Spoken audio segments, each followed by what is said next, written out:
Hey my dear friends, welcome back to my channel. Tonight we're diving into a story that might just make you rethink your next casual cuppa. Imagine, if you will, a dimly lit tea room, the air silent save for the gentle hiss of a boiling kettle and the soft whisking of bamboo. You're kneeling on a tatami mat, the delicate scent of green tea wafting towards you, every movement precise, every glance imbued with centuries of meaning. Outside, the bustling, vibrant world of Edo-era Japan hums, with the distant cries of street vendors and the rustle of silk kimonos. But your gaze is fixed on a single, exquisite tea bowl, a universe of quiet contemplation in your hands. Yes, we're talking about the humble leaf that became an art form, a philosophy, and a way of life in feudal Japan. You probably won't survive this deep dive into historical beverage rituals if you keep dwelling on the sheer amount of serene patience required. But don't worry, Dionysus is on the case. So, before you get comfortable, take a moment to like the video and subscribe, but only if you genuinely enjoy what I do here. Tell me where you're listening from in the comments and what time it is for you. Now, dim the lights, maybe turn on a fan for that soft background and let's ease into tonight's journey together. You see, the story of tea in Japan doesn't begin with grand ceremonies or ornate tea houses. Oh no, it starts, much like a good mystery novel, with a quiet arrival. Tea, in its most basic form, made its way to Japan from China, primarily through Buddhist monks. It wasn't about refreshment then. It was about spiritual awakening. Imagine, if you will, a lone monk, perhaps on a grueling journey back from Tang Dynasty China in the 8th or 9th century, carefully cradling a few precious tea seeds or leaves. These weren't just botanical specimens.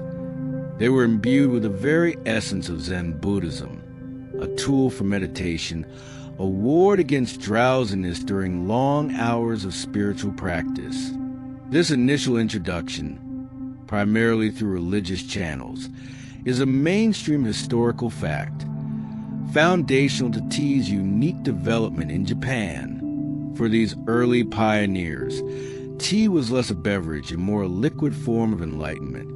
It was prepared and consumed in monasteries, valued for its ability to sharpen the mind and calm the spirit during zazen, the seated meditation practices. Think of it as the original energy drink. But for your soul, it wasn't about the flavor profile or the terroir. It was about the effect.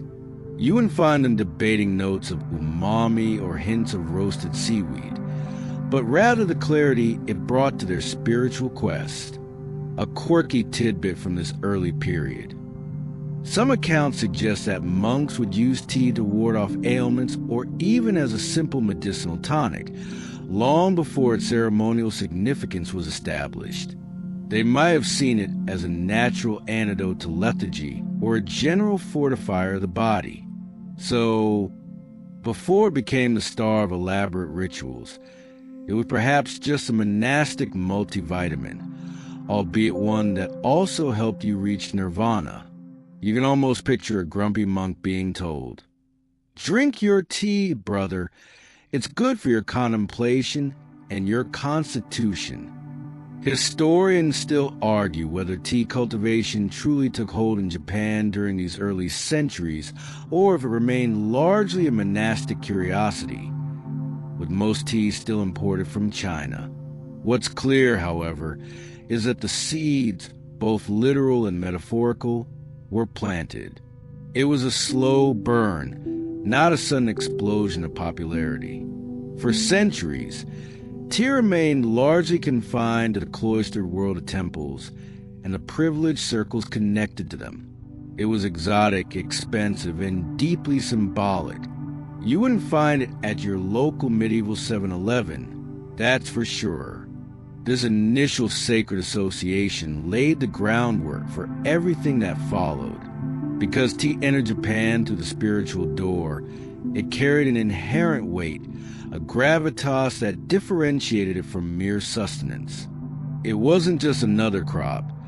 It was a conduit for profound philosophical ideas.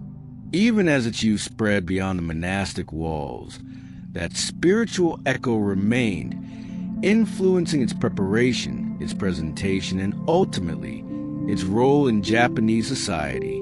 It was always more than just hot water and leaves.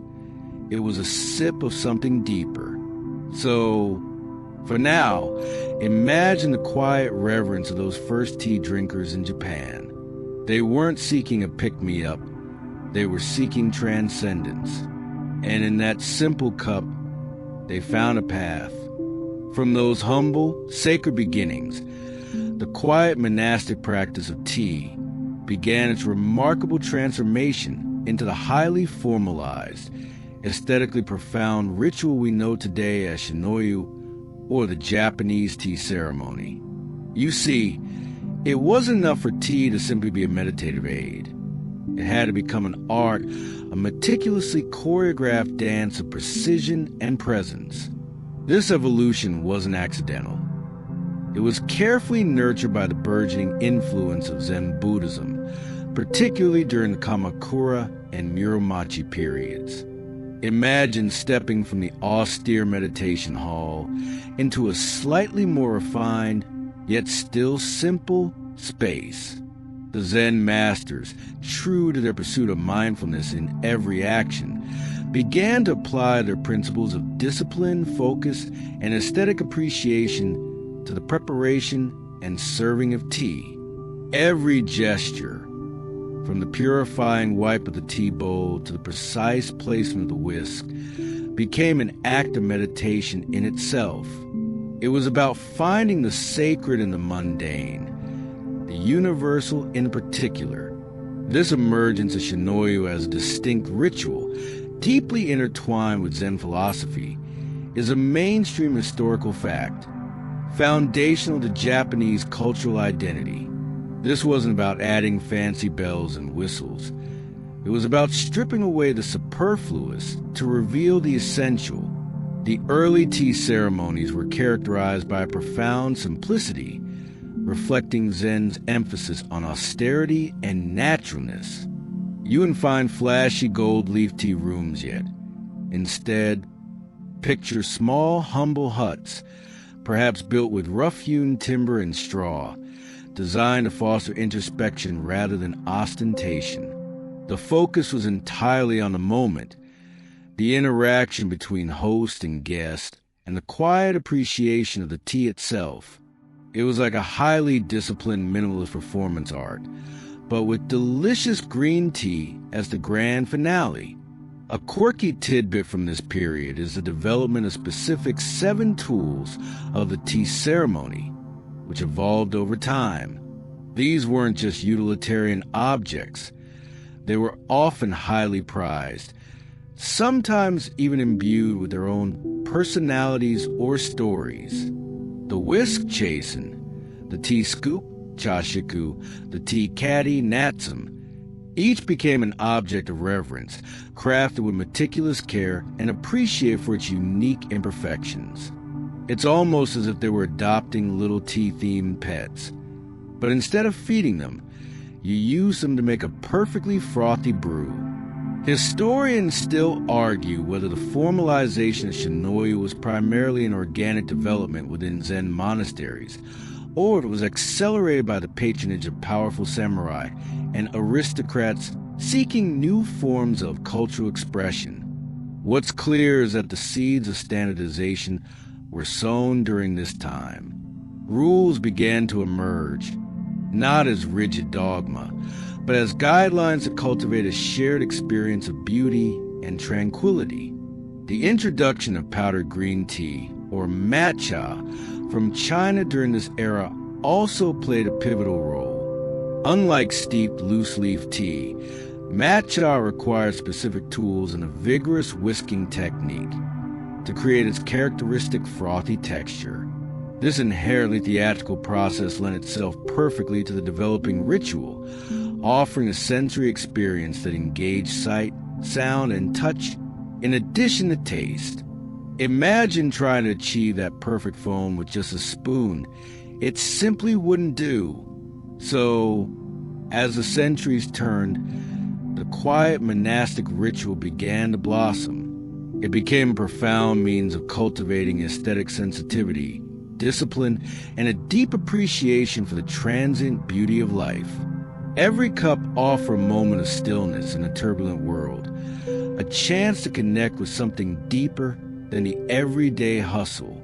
The tea ceremony, in essence, became a microcosm of Zen philosophy itself, expressed through the humble act of preparing and sharing tea. It was a rigorous pursuit of effortless grace, a true art of being. With its spiritual roots firmly established and its formal ritual beginning to take shape, Shinoyu found an unexpected, yet powerful patron. The warrior class, the formidable samurai. You see, the Edo period, stretching from the early 17th to the mid-19th century, was a time of relative peace and stability under the Tokugawa shogunate. This meant that the samurai, no longer constantly embroiled in warfare, began to seek new avenues for self-cultivation, discipline, and cultural expression. And what better path than the meticulous, aesthetic pursuit of the tea ceremony? This widespread adoption of Shinoyu by the samurai, blending martial discipline with refined artistry, is a mainstream historical fact that profoundly shaped its development and social standing. Imagine a hardened samurai, perhaps fresh from a rigorous training session with his katana, now kneeling in a hushed tea room, his powerful hands delicately handling a ceramic tea bowl. It might seem like a stark contrast, but for the samurai, the tea ceremony offered a unique parallel to their martial arts. Both demanded intense focus, precision, self-control, and an appreciation for the present moment. The fluidity of movements in Shinoyu mirrored the swift grace of swordplay. The mental stillness required prepared to echo the calm before a battle. It was a different kind of combat, one fought with whisks and bowls rather than blades and arrows. But the underlying philosophy of discipline was the same. This period saw the tea ceremony evolve from a purely monastic practice to a sophisticated social and aesthetic pursuit among the elite. Daimyo, feudal lords, and high-ranking samurai used tea gatherings not just for personal enlightenment, but also as a means of displaying their wealth, taste, and power. Imagine a shogun hosting a tea ceremony where every utensil was a priceless heirloom, every scroll a masterpiece, silently asserting his cultural dominance.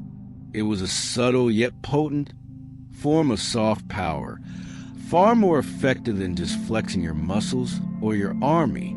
A quirky tidbit from this era involves the role of Chado tea gatherings in political maneuvering.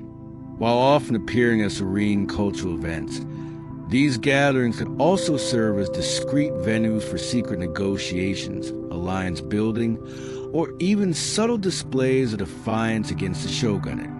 Imagine two rival daimyo sharing a bowl of tea, exchanging polite pleasantries while their minds were subtly assessing each other's intentions, the delicate scent of matcha masking the tension of their unspoken agendas. It was less about spilling the tea and more about sipping the tea and spilling state secrets. You probably won't survive this level of genteel intrigue without a proper strategy guide. Historians still argue whether the samurai's embrace of Shinoyu truly deepened its spiritual foundations, or if it, at times, led to an emphasis on materialism and ostentatious display. What's clear is that the patronage of the warrior class elevated tea to an unparalleled level of social prestige and ensured its widespread influence throughout Edo society. It became a mark of sophistication, a badge of refined culture, essential for anyone aspiring to high social standing. The value placed on tea utensils during this period reached astronomical levels. Famous tea bowls, often with humble origins, could command prices equivalent to entire castles or vast tract of land. Samurai would literally risk their lives to acquire certain renowned pieces. It wasn't just about functionality. It was about pedigree, aesthetic perfection, and the stories embedded within each crack and glaze. Imagine a priceless vase in your living room today that was actually worth more than your entire neighborhood. That's the kind of value we're talking about. So, the samurai, fierce warriors though they were, found in the quiet contemplation of Shinoyu a path to inner peace, a demonstration of their refined taste, and a subtle arena for political gamesmanship. The tea ceremony became a crucible where the art of war met the art of aesthetics, forging a unique cultural expression that continues to fascinate and inspire. It was where the sword was sheathed and the wisp took center stage, proving that true power could also be found in profound tranquility. Having been embraced by Zen monks for spiritual clarity and then by samurai for disciplined refinement, the tea ceremony in Edo, Japan truly found its unique aesthetic soul in the philosophy of wabi-sabi. You see, this wasn't about lavish displays of wealth or flawless perfection. It was about discovering profound beauty in imperfection, transience, and humble simplicity. It was a conscious rejection of the opulent Basara style that sometimes characterized earlier tea gatherings, pushing toward a deeper, more introspective appreciation. The central role of wabi-sabi as a guiding aesthetic of Shinu is a mainstream historical fact, defining much of what we associate with Japanese culture. Imagine a rustic tea bowl, perhaps slightly misshapen, with an uneven glaze and small, intentional crack where it was once repaired with gold lacquer. This isn't a flaw to be hidden. It's a feature to be cherished, a testament to its history, its resilience, and its unique story. Wabi refers to the beauty found in natural simplicity, quietude, and serene melancholy, often associated with solitude and living in harmony with nature. Sabi speaks to the beauty of age, weathering, and the patina of time, the elegance of things that have gracefully decayed. Together, they form an aesthetic that celebrates the imperfect, the impermanent, and the incomplete. It's like appreciating a comfortable, worn-out pair of jeans more than a brand-new, stiff tuxedo. Both serve a purpose, but one tells a richer story. This embrace of wabi-sabi led to a preference for specific types of tea bowls and utensils. Instead of gleaming Chinese porcelain, the ideal became rough, hand-formed Japanese ceramics, particularly raku ware with its earthy textures and irregular shapes. These pieces weren't mass-produced. They were often unique, bearing the marks of their maker and the kiln. The imperfections weren't mistakes. They were expressions of individuality, part of the object's inherent character. You wouldn't be surprised to find a perfectly imperfect tea bowl that looked like it had survived a minor earthquake, and that was precisely its charm. A quirky tidbit that beautifully illustrates this wabi-sabi ideal is the concept of kintsugi, the art of repairing broken pottery with lacquer mixed with powdered gold, silver, or platinum. Instead of hiding the breakage, kintsugi highlights it, making a repair an integral part of the object's history and beauty. This wasn't just practical repair. It was a philosophical statement, celebrating the cracks as part of the object's journey, making it even more precious. Imagine if every time you broke something, you could fix it with gold and make it even more valuable. You'd probably start breaking things on purpose just for the artistic opportunity. Historians still argue whether the wabi-sabi aesthetic truly emerged from a genuine philosophical shift among tea masters, or if it was also influenced by economic factors, making simpler, locally produced items desirable during periods of restricted foreign trade. What's undeniable is its profound impact on the entire tea ceremony, transforming it into an exercise in appreciating the subtle, fleeting beauty of existence. The tea room itself became a reflection of wabi-sabi. Instead of grand halls, you'd find small, austere chishitsu tea houses, built from natural materials like unfinished wood, bamboo, and clay. The entrance might be deliberately small, forcing guests to humble themselves by stooping. The garden leading to it, the roji, would be designed to evoke a sense of natural wilderness, even within a cultivated space, preparing the mind for quiet contemplation within. It was designed to strip away worldly concerns, one stoop and one moss-covered stone at a time. This aesthetic wasn't just about appearances. It deeply influenced the behavior and mindset within the tea ceremony. It encouraged humility, mindfulness, and a heightened awareness of the present moment. Every deliberate action, every quiet breath, contributed to an atmosphere of profound tranquility.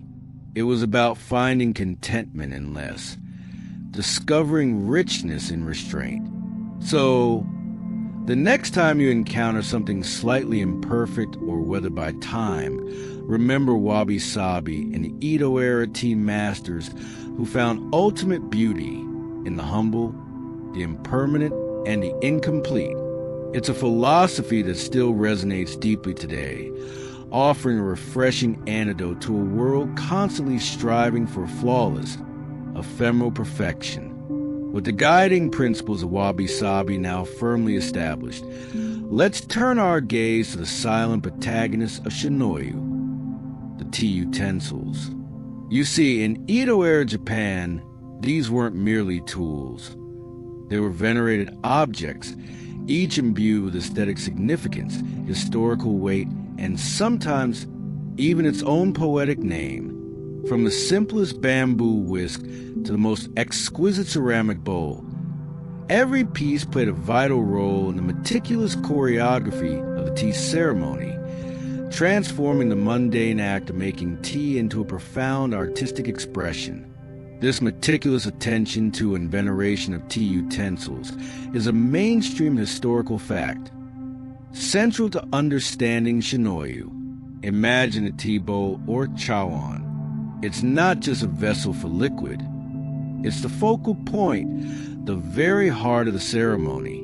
While a perfectly symmetrical, factory-produced mug might be fine for your morning coffee, a chawan in Edo, Japan was often celebrated precisely for its asymmetry, its unique texture, the way it settled into the hands.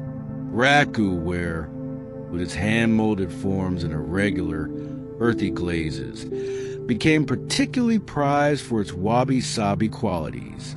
Each chawan was unique, a testament to the artisan's touch and the serendipity of the kiln. You'd spend more time admiring the bowl than you would deciding which filter to use on your latest selfie, because the bowl was the art. Then there's the chasen, the bamboo whisk.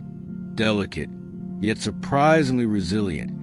It's crafted from a single piece of bamboo, split and curled into dozens of fine tines. Its purpose is to vigorously whisk the matcha and hot water into a frothy, emerald green suspension, ensuring no lumps and a smooth texture. The sound it makes as it dances against the bowl is considered an integral part of the ceremony's acoustics, a soft whisper of effort. It's a tool of singular purpose, a far cry from your multi-function kitchen gadget that can blend, chop, and probably even tell you a knock-knock joke.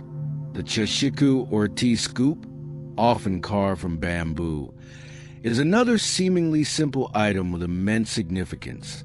Its slender form and graceful curve are designed to scoop the precise amount of matcha powder into the bowl. Each chashaka often had its own poetic name, given by a tea master, reflecting a natural scene or philosophical concept. Imagine calling your spoon morning dew on willow leaf. It just elevates the whole breakfast experience, doesn't it? A quirky tidbit about tea utensils concerns their lives and how they were passed down. A particularly famous or beloved tea utensil might have its own provenance scroll, detailing its history, its owners, and notable ceremonies it participated in. This wasn't just about record keeping. It was about honoring the object's journey and connecting current users to its past. It's like a family heirloom, but instead of just being grandma's casserole dish, it's a legendary artifact with a verifiable resume. You wouldn't just toss it in the dishwasher, that's for sure. Historians still argue whether the extreme valuation of certain tea utensils in Edo, Japan reflected genuine aesthetic appreciation, or was sometimes driven by speculative markets and social posturing among the elite. What's clear is that these objects acquired a symbolic power far beyond their practical function, becoming tangible representations of taste, status, and philosophical ideals. Even the humble natsum, the tea caddy, usually made of lacquered wood or ceramic, was an object of beauty. Its compact form, often decorated with subtle patterns or motifs, protected the precious matcha within. Every movement, from opening its lid to pouring out the powder, was performed with graceful precision, contributing to the overall harmony of the ceremony. No fumbling with a plastic bag here. So, in the Edo tea ceremony, every utensil, from the rustic chawan to the delicate chasen, was a work of art, a silent participant in profound ritual. They weren't just implements, they were embodiments of wabi-sabi, inviting the user to find beauty in simplicity, reverence in everyday objects, and meaning in every meticulous gesture. They truly were the unsung heroes of the tranquil tea room, proving that sometimes the simplest things hold the deepest stories. Beyond the revered utensils, the tea ceremony's profound aesthetic extended to the very spaces it inhabited, the chishitsu or tea house, and its surrounding roji, the tea garden. You see, these weren't merely buildings or plots of land. They were carefully designed environments, meticulously crafted to transport the participant from a mundane world into a realm of tranquility and introspection, a physical manifestation of wabi-sabi itself. This deliberate creation of specific architectural spaces for Shinoyu is a mainstream historical fact, showcasing a unique integration of nature, art, and philosophy. Imagine stepping through a rustic wooden gate, leaving the bustling sounds of Edo behind. You enter the roji, a path often paved with irregular stepping stones, winding through carefully arranged moss rocks and prune trees. This isn't a manicured display garden. It's designed to evoke a sense of natural wilderness, a mountain path leading to a hermit's dwelling. The sound of the city fade, replaced by the gentle rustle leaves, the distant drip of water from a bamboo spout. Every element, from the placement of a single stone lantern to the sweep of a bamboo broom, is intentional, preparing your mind one quiet step at a time for the ceremony ahead. It's like a very slow, very zen security checkpoint for your soul.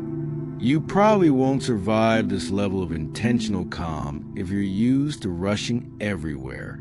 The chishitsu itself is the culmination of this journey. These tea houses were typically small, often no more than a few tatami mats in size, reflecting the wabi-sabi ideal of simplicity and intimacy. They were constructed using natural, unvarnished materials, unfinished wood mud walls, and thatched roofs. The entrance for guests, known as a nijiraguchi, was deliberately low and small, forcing even the most powerful samurai to stoop and humble themselves before entering. This symbolic act emphasized that all are equal within the tea room, stripping away social hierarchy. It was a physical reminder that everyone puts their metaphorical pants on one leg at a time, even the shogun. A quirky tidbit about the chishitsu is the absence of any ostentatious decoration. Instead, the focus was on a single, carefully chosen element in the tokonoma, the alcove. This might be a hanging scroll, kakejiku, with a calligraphic phrase, or a simple ink painting, or a single flower arrangement, shibana. This minimalist approach meant that every detail was profoundly impactful, allowing for deep contemplation rather than visual distraction. Imagine a room so sparse. Your interior decorator would have an existential crisis trying to add more throw pillows. Historians still argue whether the extreme simplicity of chishitsu was solely a philosophical choice, or if it also reflected the economic realities and restrictions on lavish display for certain classes during the Edo period. What's clear is that this architectural style became inextricably linked with the pursuit of authentic shinoyu, representing a sanctuary from the complexities of the outside world. Lighting in the chishitsu was also intentionally subdued, often relying on soft, filtered natural light with a gentle glow of paper lanterns. This created an atmosphere of quiet contemplation, encouraging a focus on the subtle details of the ceremony. The steam rising from a bowl, the vibrant green of the matcha, the quiet sound of the whisk. It wasn't about bright, harsh lights. It was about fostering a sense of serene intimacy, almost like stepping into a peaceful, living painting. Even the placement of windows and the views they offer were carefully considered, framing glimpses of the roji or a distant natural landscape, integrating the external environment into the internal space. The boundaries between inside and outside blurred, enhancing the connection with nature and the passage of seasons. It was a holistic design, intended to nourish the spirit as much as the tea nourished the body. So, the chishitsu and roji were not just settings for the tea ceremony. They were active participants, designed to guide your mind, humble your spirit, and prepare you for a profound encounter with beauty and stillness. They truly were architectural haikus, expressing deep meaning through minimalist form, proving that true peace can indeed be built, one carefully placed stone and beam at a time. Having immersed ourselves in the architecture of tranquility that is the chishitsu and roji, let's now journey back to the very source of the Edo-era tea ceremony's essence, the tea leaf itself. You see, long before it became a frothy green masterpiece in a precious chawan, the tea began its life in the sun-drenched, misty fields of Japan. Its cultivation and harvest, a meticulous dance with nature, deeply influenced by the burgeoning demand for high-quality matcha. This intricate process, from bush to brew, is a mainstream historical fact, underscoring the dedication behind every cup. Imagine yourself in a quiet, sloping tea field, perhaps in Uji or Shizuoka, regions already renowned for their tea production during the Edo period. The air is fresh and dewy, carrying the faint, earthy scent of green tea leaves. Farmers, often working with generations of inherited knowledge, tend to the bushes with remarkable care. These weren't vast, industrialized plantations, but rather smaller, often family-run plots, where every bush was nurtured with an almost reverential respect. It's like tending a garden where every plant is destined for a masterpiece, not just a grocery store shelf. You probably won't survive this level of agricultural devotion if your idea of gardening involves a potted succulent. The most crucial step for producing matcha was shading. A few weeks before harvest, the tea bushes designated for matcha and gyokuro, another high-grade shaded green tea, would be covered with large reed or straw mats, or sometimes even bamboo scaffolding draped with dark cloth.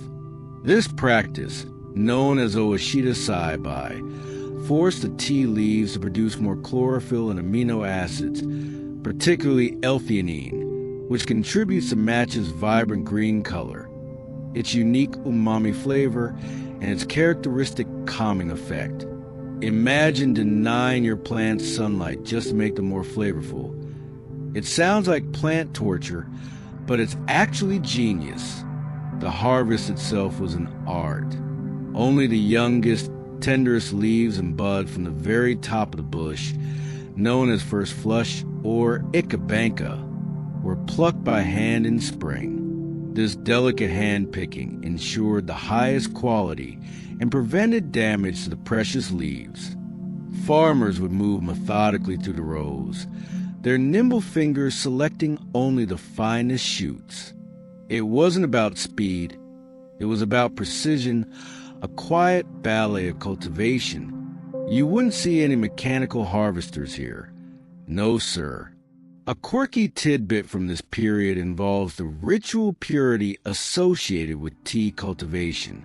Some tea farmers or Buddhist monasteries involved in tea production would observe specific purification rites or offer prayers to local deities before and during the harvest. This wasn't just agricultural practice. It was a spiritual endeavor, recognizing the sacred nature of the plant and seeking blessings for a bountiful yield. It's like having a little tea leaf guardian angel watching over your crop, ensuring every leaf is blessed with good humors. Historians still argue whether the development of advanced shading techniques in Edo, Japan, was a truly indigenous innovation, or if it built upon earlier Chinese practices. What's clear is that the Japanese perfected this method, making it central to their distinct tea culture and the production of unparalleled matcha. After harvesting, the leaves underwent a rapid steaming process. This steaming, unlike the pan-firing method used in China, prevented oxidation, locking in the vibrant green color and fresh, grassy flavor. The leaves were then carefully dried, often in a series of steps involving gentle heat and air circulation, before being meticulously sorted and processed. This quick steaming is a hallmark of Japanese green tea production. Finally, for matcha, the dried leaves, now called aracha, would have their stems and veins removed, leaving only the pure leaf flesh, known as tencha. This tencha was then ground into a superfine powder using traditional stone mills. The slow, careful grinding was essential to maintain the delicate flavor and texture, ensuring that the powder was silky smooth, ready to be whisked into that frothy, emerald elixir. Imagine trying to grind your morning coffee with a hand-cranked stone mill for hours. That's the dedication involved.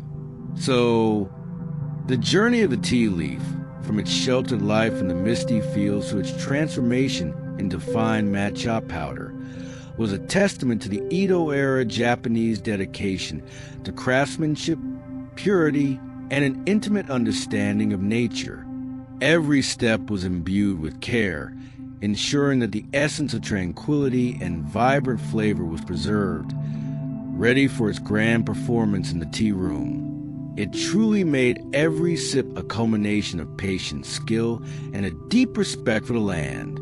With the precious matcha powder now meticulously prepared from the shaded leaves, we finally arrive at the heart of Shinoyu itself, the precise and elegant dance of preparation. You see, this isn't just about mixing powder and water.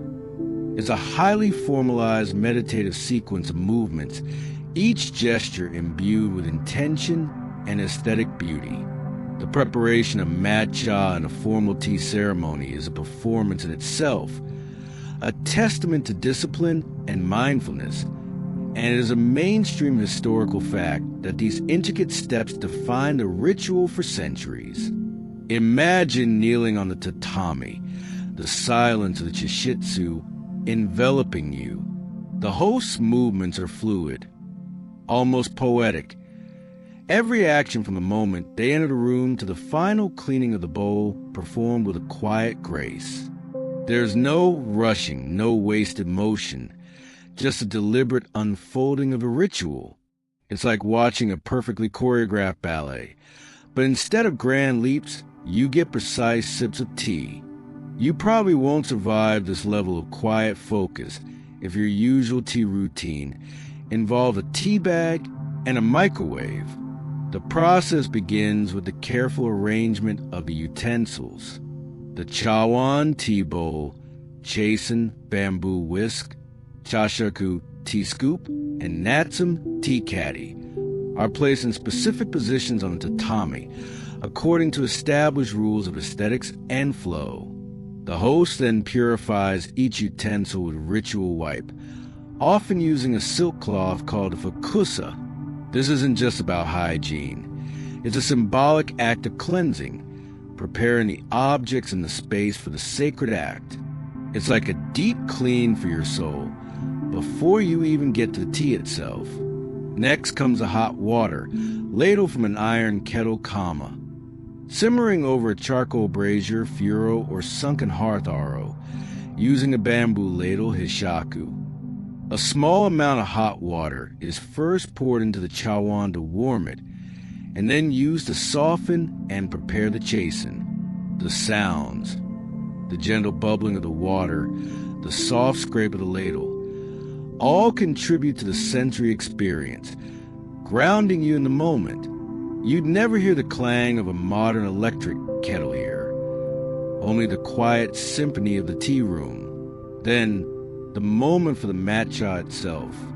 The host carefully scoops the vibrant green powder from a natsum into the warm chawan using the chashaku. The amount is precise, typically 2 to 3 scoops for thin tea yusucha or more for thick tea koicha. This transfer of the precious powder is done with utmost care, acknowledging its value and the journey it has taken from the tea field. It's like handling powdered gold, because in many ways it was a quirky tidbit related to preparation. The specific way the chasen is whisked could vary slightly between different tea schools or family traditions. Some emphasize a vigorous W motion to create a thick froth, while others prefer a more subdued whisk for a less foamy surface. These subtle variations, often passed down from master to student, were deeply significant to practitioners, representing nuances in aesthetic preference and philosophical interpretation. It's like different regional dialects of the same incredibly precise language, each with its own subtle beauty. Historians still argue whether the extreme emphasis on rigid forms in Shinoyu stifled individual creativity, or if provided a necessary framework for profound aesthetic and spiritual expression. What's clear is that these established forms ensure consistency and reverence for the ritual across generations. Finally, the host pours a precise amount of hot water into the bowl. Then, with the chasen, they whisk the matcha and water together. For yusucha, the goal is a smooth jade green liquid top with delicate, fine foam, free of any lumps. The whisking is not just about dissolving the powder. It's about aerating the tea, bringing out its full flavor and creating that signature frothy texture. It's a bit like giving your tea a tiny, delicious haircut. Every step, every gesture is performed with an unspoken understanding of its purpose and its place within the ritual. The focus is entirely on the act itself, a lesson in mindfulness and a profound connection to the present moment. The preparation isn't just a means to an end. It is a ceremony, an offering of beauty and tranquility. with the matcha meticulously prepared and the delicate froth dancing atop the emerald liquid. The focus of Shinoya shifts from the host's masterful preparation to the guest's precise and appreciative participation. You see, the tea ceremony is not a performance for an audience, but a shared experience, a nuanced dialogue between host and guest, where every gesture, every turn of the bowl is imbued with respect and gratitude. This intricate etiquette and the layers of interaction within Shinoyu are a mainstream historical fact, defining its unique social ritual. Imagine yourself as a guest. You are not just a passive recipient. You are an active participant, expected to observe, appreciate, and respond with careful adherence to established protocol. The atmosphere is one of profound respect, of shared tranquility. There's no casual scrolling through your smartphone here.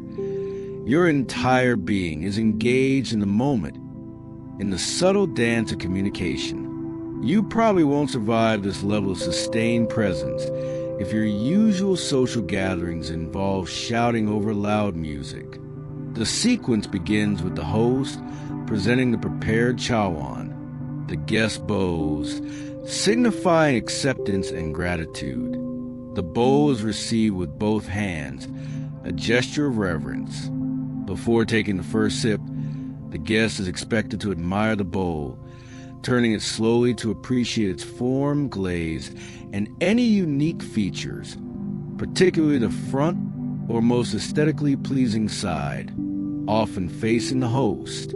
It's a silent conversation, an acknowledgement of the host's aesthetic sensibility and the artisan's skill. You wouldn't just grab it like a coffee cup from a vending machine. It's more like handling a priceless artifact that also happens to contain delicious tea. The precise way of drinking is also dictated by tradition.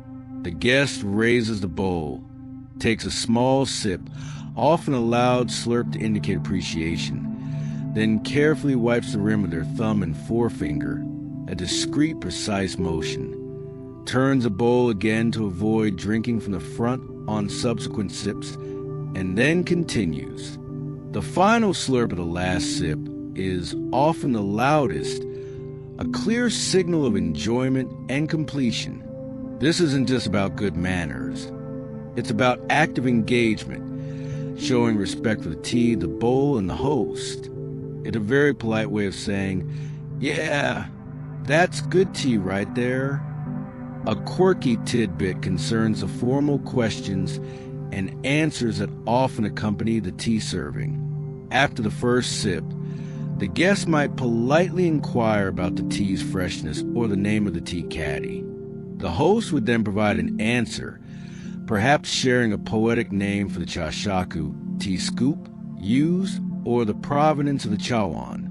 These exchanges, while seemingly simple, add layers of cultural and aesthetic meaning to the interaction, deepening the shared experience. It's like a quiet, elegant form of show and tell, but with much more history and subtlety. Historians still argue whether the extreme formality of guest etiquette in Shinoyu was primarily a reflection of existing samurai class hierarchies, or it was designed to transcend social distinctions by humbling all participants within the tea room. What's clear is that these rules fostered a unique environment of shared aesthetic pursuit and mutual respect. After drinking, the guest is expected to once again admire the chawan, paying close attention to the way the matcha adheres to the glaze, then turn it to present its front back toward the host and return it. The host then cleans the bowl and proceeds to prepare tea for the next guest. Or, if it's a small gathering, begins a final cleaning of the utensils. The entire sequence is a continuous loop of giving, receiving, and appreciating. The concept of ichigo-ichi, one time, one meeting, is central to the guest experience. It emphasizes that each tea gathering is a unique, unrepeatable moment, urging both host and guest to approach it with profound mindfulness and appreciation. Every interaction, every sip, every shared silence is cherished as if it were the only one that would ever occur. It's a powerful reminder to truly live in the present, to fully experience the beauty of now. So, the guest's role in Shinoi is far from passive. It's an active, disciplined, and deeply appreciated participation, transforming a simple act of drinking tea into a profound social and spiritual encounter. It truly makes every shared cup a unique and unforgettable moment, proving that sometimes the most profound connections are forged in quiet, deliberate ritual. While matcha and an elaborate Shinoi ritual undoubtedly represent the pinnacle of Edo-era tea aesthetics, it's important to remember that the world of tea in Japan extended far beyond just this frothy green elixir. You see tea culture like a complex ecosystem, supported various forms of tea and myriad less formal ways of enjoying them, catering to different tastes, occasions, and social strata. This broader spectrum of tea types and consumption habits is a mainstream historical fact, showing the beverage's deep penetration into daily life. Imagine walking through the bustling streets of Edo, modern-day Tokyo, and encountering various tea vendors. While the elite might be meticulously whisking matcha in their private chishitsu, the common folk were enjoying a much wider and often simpler variety of teas. It was like the difference between a high-end gourmet coffee shop and your local diner serving endless cups of drip coffee. Both fulfill a need, but with vastly different levels of formality and expense. You probably won't survive this realization if you thought matcha was the only game in town. One of the most common types of tea, still widely consumed today, was suncha. Unlike matcha, which is powdered, suncha is a loose-leaf tea, prepared by steeping the leaves in hot water. Its flavor profile is typically more refreshing and astringent and matches umami richness, making it a popular everyday beverage.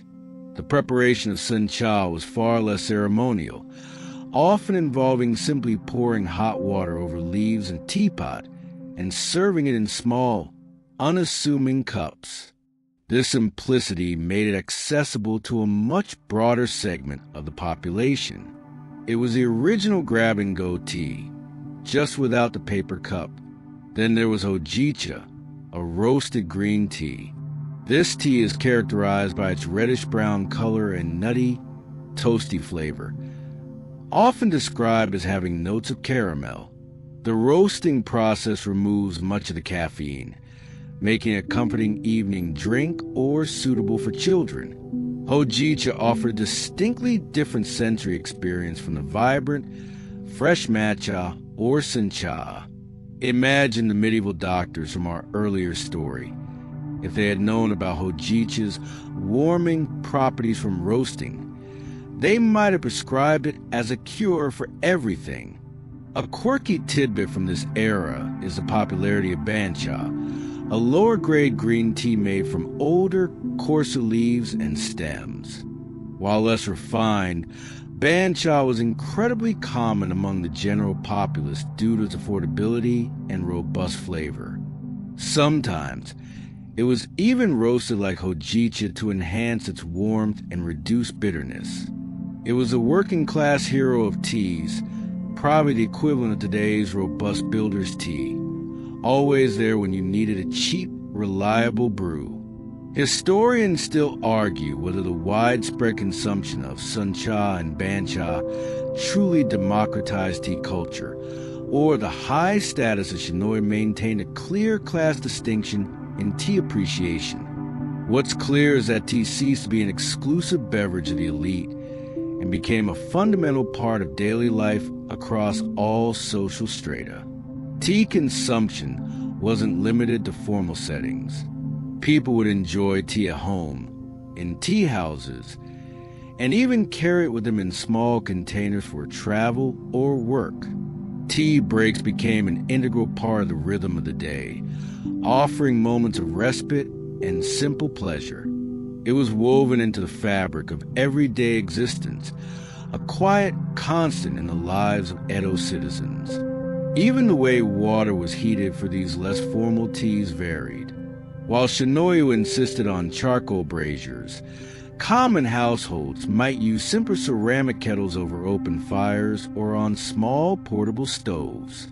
The emphasis shifted from aesthetic perfection to practical utility and comforting warmth. You wouldn't fuss over the specific sound of the boiling water. You just wanted it hot enough for your brew. So, while matcha reigned supreme in a realm of high art and spiritual discipline, the broader world of Edo-era tea embraced a diverse range of flavors and forms, adapting to the needs and preferences of an entire nation. It was a fluid, evolving culture, proving that while grand rituals have their place, sometimes the most profound impact comes from simply being a part of everyone's everyday. It truly showed that tea was for the masses, not just the masters. As tea culture diversified and moved beyond the strict confines of monastic life and samurai privilege, it found a vibrant new home, the burgeoning merchant class of Edo, Japan. You see, with sustained peace under the Tokugawa shogunate, urban centers like Edo, Osaka, and Kyoto flourished, and with them a dynamic, upwardly mobile merchant class, shonin, emerged. These weren't the austere monks or the disciplined warriors. They were pragmatic, often wealthy, and eager to embrace cultural pursuits that reflected their rising status. This widespread adoption of tea by the merchant class, adapting Shinoya to their urban, often more flamboyant lifestyles, is a mainstream historical fact, democratizing its reach. Imagine the grand townhouses of wealthy merchants in Nyanbashi, Edo. While they might not adhere to the same strict wabi-sabi austerity as a tea master's humble chishitsu, they eagerly incorporated elements of tea culture into their lives. They might host tea gatherings that, while still respectful to ritual, also served as opportunities for social networking, displaying fine imported goods, or simply enjoying refined entertainment. It was less about spiritual enlightenment and more about cultural engagement and social polish. You probably won't survive this level of networking if your idea of a business meeting is a quick email exchange. The merchant class, with their practical sensibilities and growing wealth, often develop their own adaptations of tea ceremony. They might favor more decorative tea utensils, perhaps with intricate lacquerware or vibrant ceramic designs, reflecting a slightly different aesthetic than the stark simplicity of wabi-sabi. While still appreciating quality, their focus might shift toward the beauty of craftsmanship and the pleasure of shared experience, rather than solely on philosophical depth. It was like appreciating a well-made luxury car for its design and comfort, not just its fuel efficiency. A quirky tidbit from this period is the rise of bancha or tray tea. This was a simplified form of tea ceremony, where all the essential utensils were arranged compactly on a small tray, making it highly portable and suitable for smaller spaces, like a merchant's inner chambers or even outdoor picnics. It allowed for a more casual, yet still aesthetically pleasing, tea experience without requiring a dedicated tea room. Imagine being able to carry your entire tea setup with you, ready for an impromptu, civilized break wherever you might be. It was the original mobile tea service. Historians still argue whether the merchant class's adaptation of Shinoya diluted its original spiritual and aesthetic purity, or if it simply broadened its appeal and ensured its survival through societal change. What's clear is that their patronage injected new energy and resources into the tea world, fostering innovation in utensil production and architectural design. The increasing demand for tea and tea-related goods fueled a thriving industry. Artisans specializing in ceramics, lacquerware, bamboo crafts, and metalwork saw a steady market for their creations, designed for both formal ceremonies and everyday use. Tea became an economic engine, supporting a vast network of craftsmen and merchants. It was like the tech boom of its day. But instead of software, it was all about exquisite tea accessories. This widespread appreciation meant that tea was no longer a rare, exotic commodity. It became an everyday luxury, or at least an accessible comfort. Even smaller merchants and urban workers would save up to acquire a modest teapot or some good quality sencha to enjoy at home. The social boundaries of tea consumption began to blur, fostering a shared national identity around the beverage. So, the merchant class, with their dynamic spirit and burgeoning influence, played a crucial role in democratizing tea culture in Edo, Japan. They adapted its rituals, diversified its aesthetics, and cemented its place not just as a spiritual pursuit or a samurai pastime, but as an integral part of everyday urban life. It truly showed that when it came to a good cup of tea, everyone, regardless of status, could find their own way to appreciate its quiet magic. They proved that you could make money and enjoy a refined cup of tea. As the merchant class broadened tea's appeal and consumption, a natural evolution occurred: the proliferation of public tea houses. You see, while shinoyu and private shishitsu remained the domain of the elite and the devoted, the growing urban population of Edo, Japan craved places to socialize, relax, and of course, enjoy a comforting cup of tea without the rigid formality. These public tea houses blossomed into vibrant social hubs, catering to a diverse clientele and offering a range of experiences, a mainstream historical fact that showcases tea's move into the public sphere. Imagine bustling districts like Asakusa or Ryogoku in Edo, where streets teem with people, and amidst the clamor, you'd find various kinds of tea houses.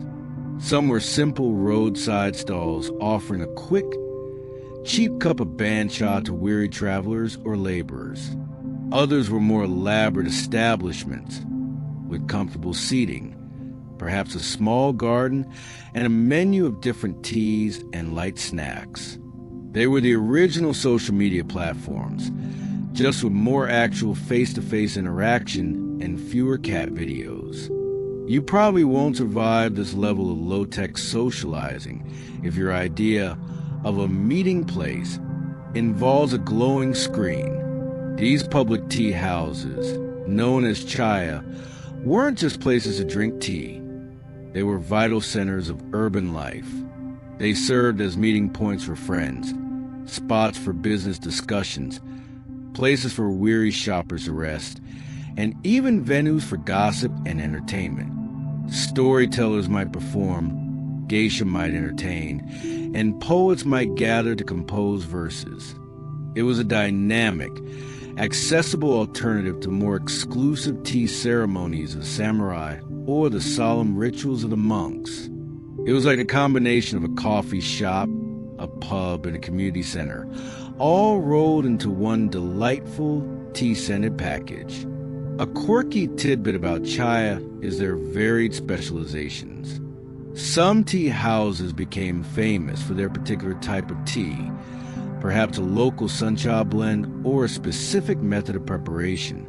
Others were known for their unique ambience, a beautiful garden, or even the charm of their waitstaff. Some even offered specific services, like providing hot water for travelers to brew their own tea, or acting as mail drops.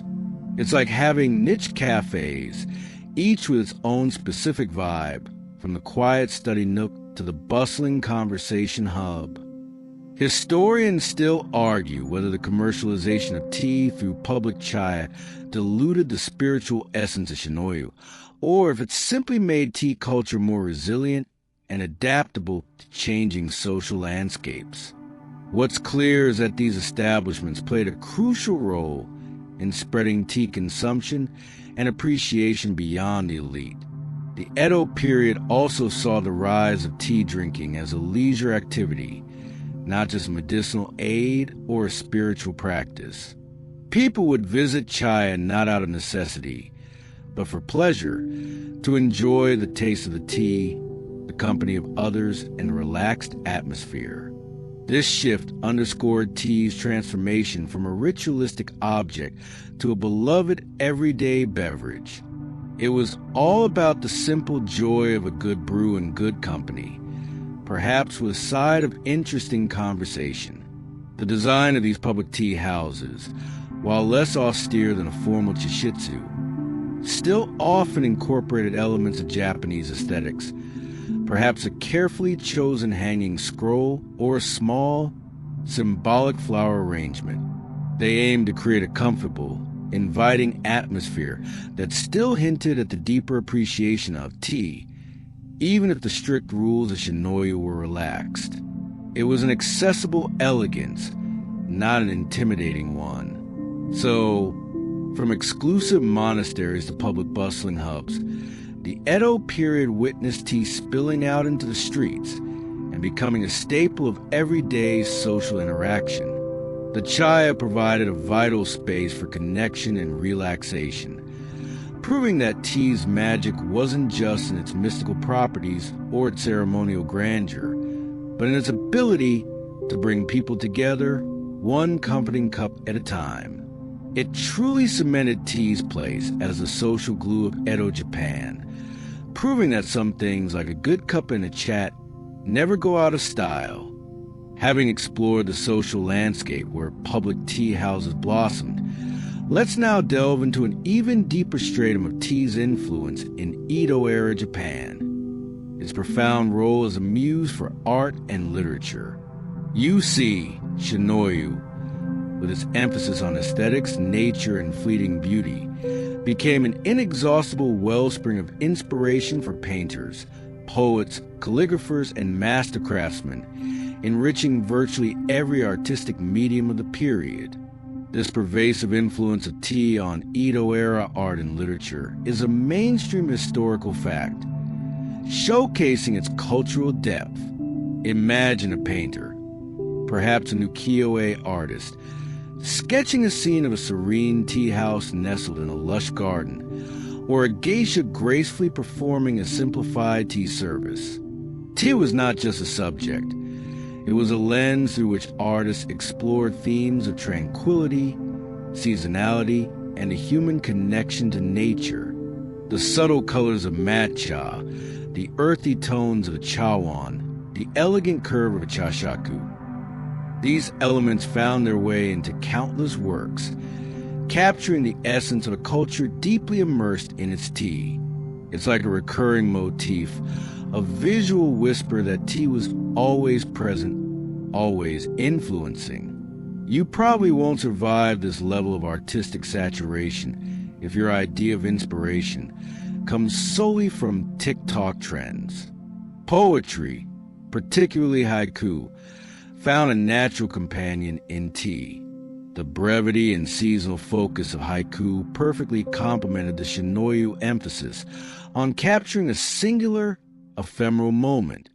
A poet might write about the steam rising from a bowl, the sound of the whisk, or the quiet contemplation of a winter tea gathering. These weren't just descriptions. They were attempts to evoke the feeling, the atmosphere of the tea experience, inviting the reader into that meditative space. It's like distilling a grand symphony into a perfectly formed, three-line melody. Calligraphy, already a revered art form in Japan, found a special place within the tea ceremony itself. The hanging scroll kakejiku in the tokonoma of a chishitsu often feature a piece of calligraphy, perhaps a Zen phrase or a classical poem. The brushstrokes, precise yet fluid, were seen as an extension of the tea master's character, embodying the same discipline and aesthetic sensitivity as the tea preparation itself. Imagine a piece of writing that's not just about what it says, but how exquisitely it's said, becoming an object of meditation in its own right. A quirky tidbit is how tea ceremony masters themselves became influential patrons and even artists. Figures like Sunno Rikyu, the most renowned tea master, designed jishitsu, chose specific utensils, and even composed poetry, influencing aesthetic trends far beyond the tea room. Their choices became legendary, shaping tastes and driving demand for certain types of pottery, lacquerware, and bamboo crafts. It's like a celebrity influencer, but instead of hawking questionable detox teas, they were defining centuries of refined taste in actual tea. Historians still argue whether the aesthetic principles fostered by Shinoi were a unique Japanese development, or if they drew heavily on existing Chinese and Korean artistic traditions. What's clear is that the tea ceremony became a powerful crucible for synthesizing and refining these influences into a distinctly Japanese artistic sensibility. Beyond the fine arts, tea profoundly influenced everyday craftsmanship, from the intricate weaving of tatami mats to the careful shaping of bamboo flower vases, hanakego. The demand for high-quality, aesthetically pleasing items for tea gatherings spurred innovation and refinement across various artisan trades. Even a humble kimono, worn by participants, reflected tea aesthetics through its patterns and colors, often evoking natural themes or seasonal changes. Every detail, down to the clothes you wore, became part of the larger tea tapestry. So, the art of tea in Edo-era Japan transcended mere beverage consumption, blossoming into a fertile ground for artistic expression across numerous disciplines. It instilled a national appreciation for subtle beauty, quiet reflection, and the profound wisdom found in embracing imperfection. It truly made every sip a brushstroke, every gathering a poem, proving that sometimes the simplest things can inspire the grandest creations. Having seen how tea became an artistic muse, let's now peel back another layer of its complex role in Edo-era Japan. Its use as a subtle yet powerful tool in the intricate world of politics and diplomacy. You see, while the tea ceremony was ostensibly about tranquility and aesthetic appreciation, its private, intimate setting made it an ideal arena for sensitive discussions, alliance building, and even veiled displays of power among the ruling samurai class. This strategic use of shinoyu for political symbolism is a mainstream historical fact, often masking intense negotiations beneath a veneer of calm. Imagine a grand tea ceremony hosted by a powerful daimyo. The meticulous preparation, the priceless utensils, the carefully chosen kakejiku, every element contributed not just to aesthetic pleasure, but also to a subtle assertion of status, wealth, and refined taste. A daimyo might subtly outshine a rival for the sheer quality of his tea bowls, or use the intimate setting to gauge a potential ally's intentions. It was a sophisticated game of psychological warfare, played out with whisks and steaming water instead of swords and cannons. You probably won't survive this level of passive-aggressive diplomacy if you prefer direct confrontation. Tea gatherings offer a rare opportunity for high-ranking individuals to meet in an atmosphere of apparent neutrality, away from the prying eyes and ears of court. Within the confines of Shishitsu, where all were symbolically equal upon entering the Nijiri-guchi, sensitive information could be exchanged, grievances aired, and deals struck under guise of shared cultural appreciation. It was the ultimate off-the-record meeting, sealed not with a handshake, but with a shared bowl of matcha. It's like a corporate boardroom meeting, but instead of whiteboards and PowerPoints, you have elegant silence and the gentle bubbling of a kettle. A quirky tidbit related to this political dimension is the phenomenon of ochikai bugyo, or tea gathering commissioners. These were officials appointed by the shogunate or powerful daimyo to oversee and report on tea gatherings, ensuring that no overtly subversive or conspiratorial activities took place. Their presence underscored the awareness among the authorities that even seemingly harmless tea parties could harbor political undertones. Imagine having a government spy at your next casual coffee meetup, just in case you started plotting a revolution with your latte. Historians still argue whether the political use of shinoyu was primarily a deliberate strategy by ruling elites, or if it was an organic adaptation that naturally arose from the ceremony's inherent structure and social prestige. What's clear is that the tea ceremony became intertwined with the power dynamics of feudal Japan, serving purposes far beyond mere refreshment. The exchange of valuable tea utensils as gifts was another powerful political gesture. A rare chawan or a famous chashaku could serve as a peace offering, a symbol of alliance, or a subtle bribe. The inherent value and aesthetic significance of these items meant they carried immense symbolic weight, making them far more meaningful than a simple monetary exchange. It was like trading valuable art pieces to cement a treaty, but with the added layers of cultural significance and unspoken meaning. Even the simple act of choosing who to invite to a tea ceremony and who to exclude was a potent political message. An invitation to a shogun's private tea gathering was a sign of immense favor and trust, while exclusion could signal disfavor or a warning. The guest list itself was a meticulously curated document, reflecting the current political landscape. So, beneath the serene surface of the Edo-era tea ceremony, a complex web of political maneuvering and strategic communication often unfolded. It proved that in the hands of astute leaders, even the most tranquil and aesthetic ritual could become a powerful instrument of statecraft, where every sip was a subtle signal and every shared silence held unspoken meaning. It truly made tea a beverage of power, not just pleasure. From its humble origins as a monastic aid to its sophisticated role in samurai politics, the journey of tea in Edo-era Japan culminated in an enduring legacy that stretches far beyond the period itself. You see, the meticulous rituals, profound aesthetics, and deep philosophical underpinnings forged during the Edo period didn't simply vanish with the dawn of the Meiji Restoration. They continued to evolve, adapt, and deeply influence Japanese culture. Even to this very day, this enduring importance and continuous evolution of tea is a mainstream historical fact, showcasing its timeless relevance.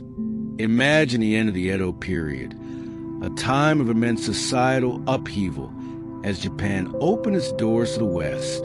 Samurai gave up their swords, and the rigid class system began to crumble.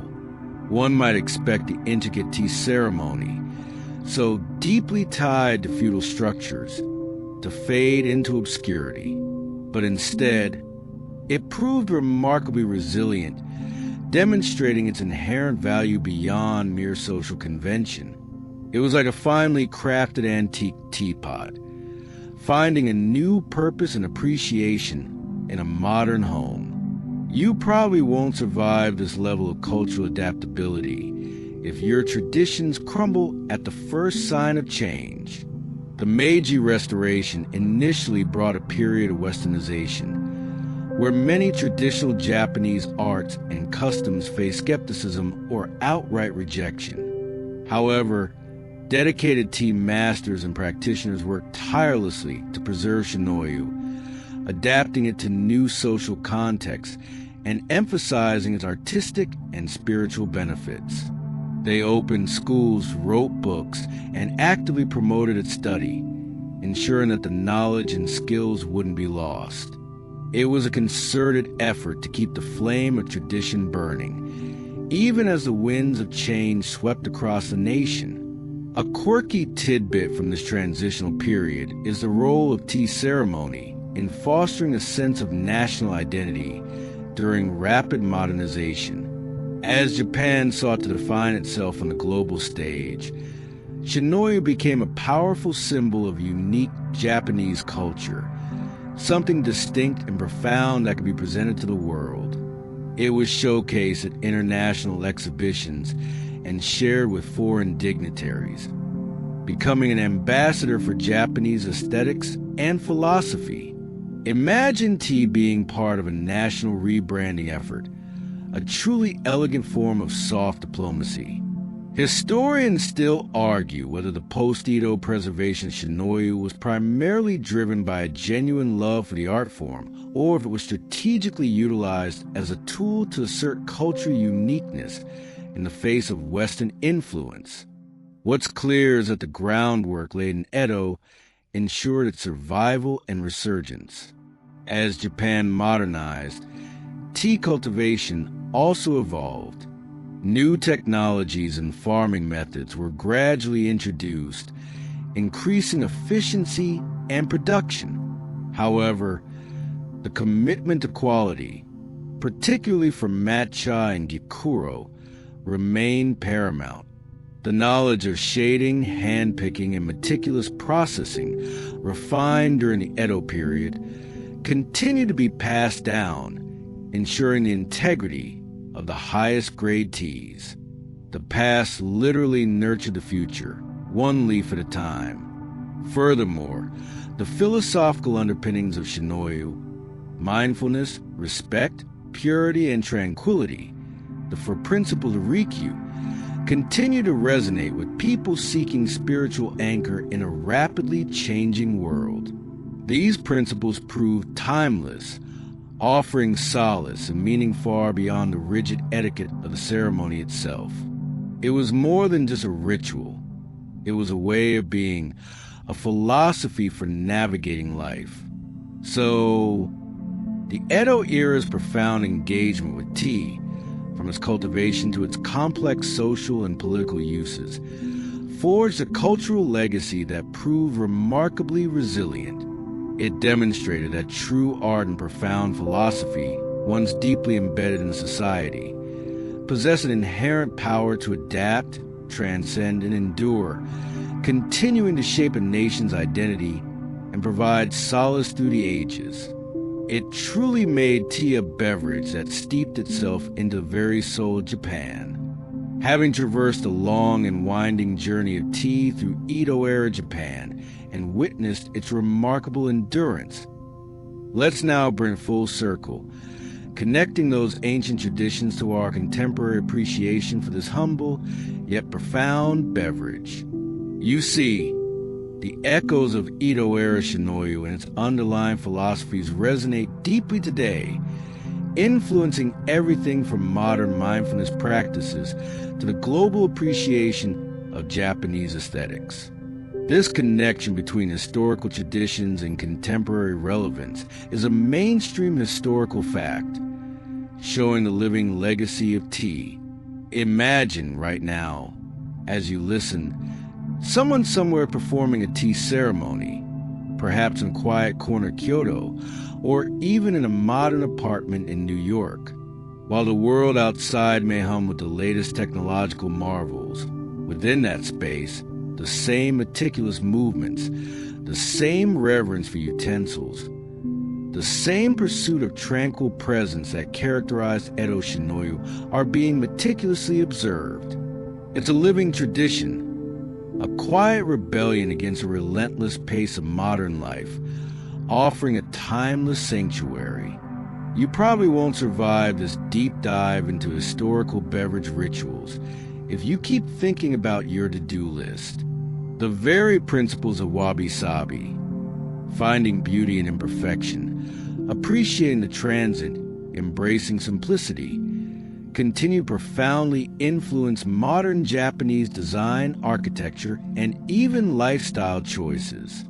From minimalist interiors to the careful presentation of food, the Edo tea aesthetic offers an antidote to excess, a call for thoughtful consumption and a deeper connection to nature. It's like a quiet whisper from centuries past, reminding us that less can often be so much more. A quirky tidbit from the contemporary world of tea involves the rise of tea tourism. People travel to Japan specifically to visit historic tea fields, experience authentic tea ceremonies, and even stay in traditional ryokan inns that offer tea-centered experiences. This isn't just about drinking tea. It's about immersing oneself in a culture and history that Edo-era tea masters so meticulously crafted. Imagine planning your entire vacation around a single beverage. That's the power of tea, folks. Historians still argue whether the global popularization of matcha and Japanese tea culture in the 21st century represents a true understanding and respect for traditions, or if it's sometimes a superficial trend, focusing more on novelty than on historical depth. What's clear is that the seeds planted in Edo are now blooming worldwide. The emphasis on mindfulness and presence within Shinoyu has found renewed relevance in our increasingly distracted world.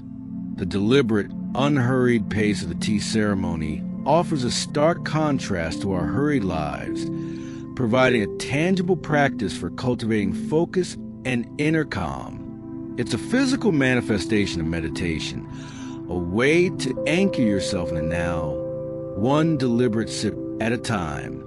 This isn't just about sipping tea. It's about savoring the moment. Even the humble tea leaf continues to be a subject of scientific study and artistic innovation.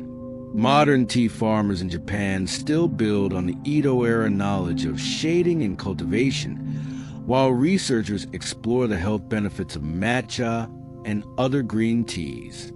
Meanwhile, contemporary artisans continue to craft exquisite tea utensils, pushing the boundaries of design while respecting historical forms. The legacy truly continues to grow, adapting to new knowledge and new hands. So, the next time you encounter a cup of green tea, whether the perfectly whisked matcha or a simple steeped suncha, take a moment. Beyond the taste, beyond the caffeine, lies a story stretching back to Edo-era Japan. It's a story of monks and samurai, merchants and artists, all united by a shared reverence for a simple leaf that became an enduring art, a profound philosophy, and a timeless path to tranquility. It proves that the best stories, like the best teas, only get richer with time. Now, as the echoes of Edo fade in the gentle hum of your fan, or perhaps just the quietude of your room, fills the space, allow yourself to drift.